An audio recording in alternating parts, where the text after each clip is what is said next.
Oración del corazón, domingo de la 24ª semana del tiempo ordinario. Espíritu Santo, Dios de infinita pureza, santifica mi alma. Espíritu Santo, que habitas en el alma, transfórmala y hazla toda tuya. Espíritu Santo, amor sustancial del Padre y del Hijo, permanece siempre en mi corazón. Espíritu Santo, eterno amor. Hoy celebra la Iglesia, además del domingo, lógicamente, una fiesta muy bonita, el dulce nombre de María.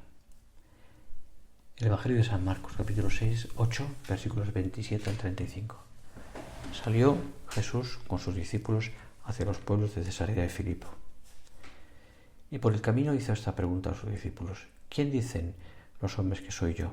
Ellos dijeron, unos que Juan Bautista, otros que Elías, otros que uno de los profetas. Y les preguntaba: ¿y vosotros quién decís que soy yo? Pedro le contestó: tú eres el Cristo. Y les mandó enérgicamente que a nadie hablaran de él, acerca de él, y comenzó a enseñarles que el Hijo del Hombre había de sufrir mucho y ser reprobado por los ancianos,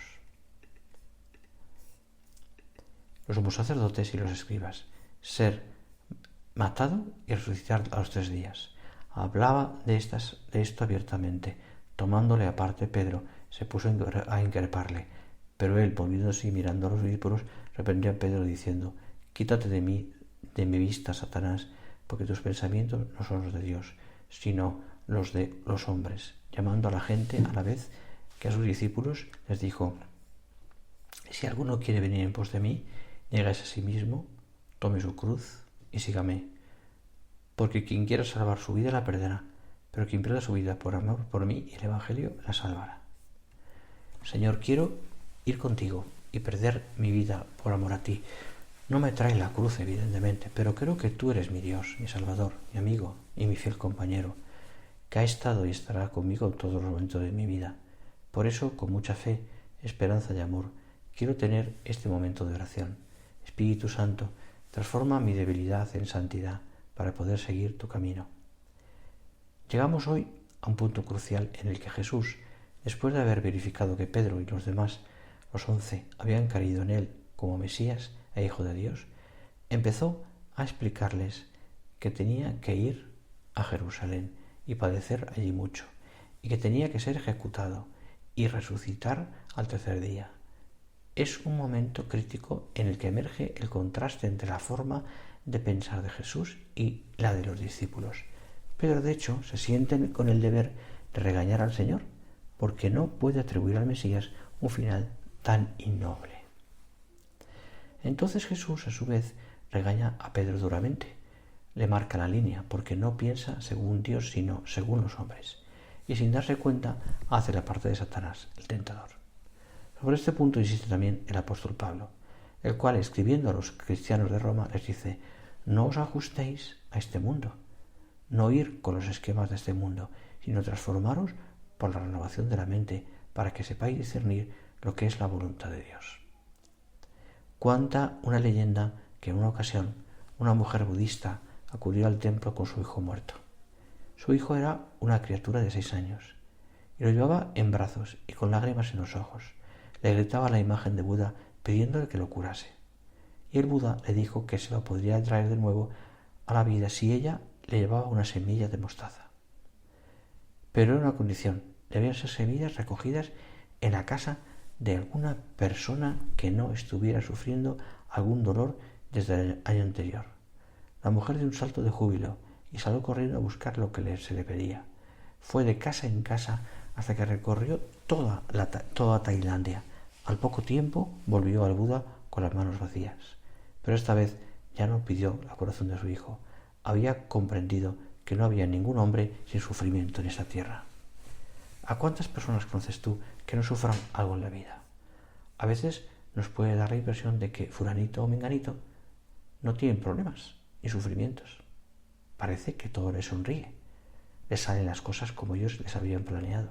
Tienen dinero, gozan de comodidades, buena fama, de una posición económica y social afortunada, amistades, etcétera, etcétera, etcétera. Diríamos que son personas con bastante suerte o que el destino les ha favorecido. Pero en el fondo yo creo que sus juicios son demasiado ligeros y no tienen ningún fundamento en la verdad. Además de que, al hablar así, están demostrando una fe no muy grande en la divina providencia. También aquí se cumple el refrán de que el jardín del vecino siempre parece más verde. Yo diría más bien que mucha gente aparenta ser feliz. Son máscaras de felicidad. Y no digo yo que no existan personas verdaderamente felices. Por supuesto que las hay. Y muchas gracias a Dios. Pero lo que quisiera subrayar ahora es que todos, absolutamente todos en esta tierra, tenemos que sufrir. Y de hecho sufrimos. ¿Quién no ha tenido en efecto una enfermedad, un dolor, un accidente o una pena personal muy honda por motivos económicos, familiares o espirituales? ¿Quién no ha sufrido alguna vez el dolor de un problema de un hijo, una enfermedad del esposo, de la esposa, de los propios padres o la muerte de algún ser querido? Y además, ¿cuántos sufrimientos morales invaden a veces de improviso la casa de nuestro alma? Pesares, tristezas, depresiones, fracasos, angustias, tribulaciones por tantísimos motivos. La lista de posibilidades es casi infinita. Y lo curioso es que cuando nos sobreviven cualquier dolor, casi nunca estamos preparados. Siempre nos coge de sorpresa, a pesar de que el sufrimiento es algo tan común en todos los mortales. Es más, diría yo, sin temor a equivocarme, que el dolor es un elemento esencial en la vida de todo ser humano. Y con razón, con mayor razón, de todo eso es de todo cristiano y de todo ser humano, porque nadie vive de hecho sin él. Y de todo cristiano, porque la cruz es signo de la identidad. ¿Cuál es sino lo primero que una madre cristiana enseña a su hijo pequeño? Hacer la señal de la cruz. Y es este signo, en efecto, lo primero que hacemos todos cuando iniciamos una oración y tal vez llevamos una cruz colgada en nuestro pecho. Todos somos cristianos porque seguimos a Cristo y somos sus discípulos, y solo existe un Cristo, el crucificado y el resucitado, por nuestra salvación. El Evangelio de hoy, con su mensaje eterno, nos confía esta enseñanza. Después de la confesión de Pedro en Cesarea de Filipo, nos cuenta que que Jesús comenzó a instruir a sus apóstoles. El Hijo del Hombre, les dijo, tiene que padecer mucho, ser condenado por los sumos sacerdotes y por los ancianos del pueblo, ser ejecutado y resucitar a los 3 días. Él sabía muy bien que ese era el camino de nuestra redención. Más aún, pudiendo haber escogido otros caminos diferentes para salvarnos, quiero escoger precisamente este. ¿Por qué? Es un misterio. Pero al menos estamos seguros de que el camino de la cruz es el más conveniente para nuestra salvación y porque fue el que eligió nuestro Redentor. Cuando Pedro quiso apartar al Señor de la senda, pues al igual que nosotros no entendía por qué su maestro tenía que sufrir, se llevó la gran reprimenda de su vida. «Apártate de mi vista, Satanás», le dijo el Señor a su apóstol predilecto, porque tú piensas como los hombres y no como Dios. Es decir, que sólo podemos entender el lenguaje de la cruz por medio de la fe, que nos coloca en el punto de vista de Dios. Al final de este Evangelio nuestro Señor añade: el que quiera venirse conmigo, que se niegue a sí mismo, cargue con su cruz y me siga.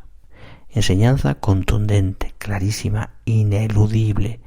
Si somos cristianos, hemos de seguir a Cristo, abrazando con fe y con amor nuestra propia cruz.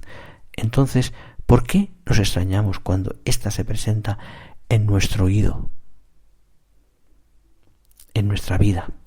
Hemos de pedirle al Señor más bien la generosidad, la fortaleza y el amor necesario para ser cristianos de verdad, siguiéndolo por el mismo camino que va recorriendo Él delante de nosotros. Señor, quiero que seas todo para mí. Moldea mi corazón al tuyo para que pueda valorar y experimentar todas las circunstancias desde tu presencia. Ayúdame a amarte sobre todas las cosas, para estar siempre listo para seguirte en los momentos de dificultad, cuando se necesite un sacrificio personal o renuncia. Sosténme para poder seguir tu camino. Te doy la bendición. Que el Señor esté en tu corazón para que sepas amar con todo Él. Que esté en tus labios para que hables con Él con fuerza y fe de su resurrección. Que esté en tus brazos para que trabajes sin descanso por el amor a ti y extender su reino. Que esté en tus pies para que camines por los senderos de la paz que el Señor te mostrará. Que esté en tu mirada limpia para que tus ojos vean a Jesús en los demás. Que esté en tu alegría para que no la pierdas nunca, aunque motivos tengas, y puedas dar a los demás. En el nombre del Padre, y del Hijo, y del Espíritu Santo. Amén.